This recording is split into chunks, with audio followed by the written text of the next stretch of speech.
د بغلان پولیسو 3 تنه په دې تور نیولي چې په خبره یې د څو کلونو را په دې خوا یې د خرو او اسونو غوښه په خلکو پلورله.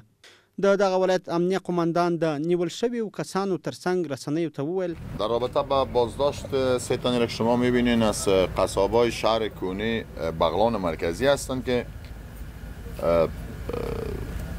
گوشت اسب و از مرکب خر اینا در دکانایشان قصابی میکردین و برای مردم این گوشت به فروش رساندین.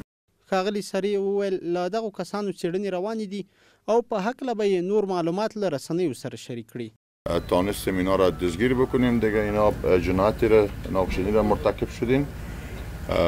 تحقیقات ابتدایی اقرار هم کردین و یکی بعدا صفحه کشفیش تکمیل شود که گوشت را به کیها و کجاها عرضه کردین.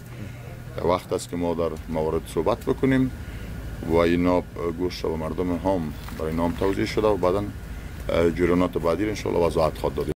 د راپورونو له مخې کلونه وړاندې هم د بغلان نه داسې راپورونه ورکړل شوي وو چې د یو شمېر قصابانو لخوا په خلکو حرامه غوښه پلورل شوې وه، خو دا لومړی ځل دی چې دا ډول کسان په دغه ولایت کې نیول کیږي.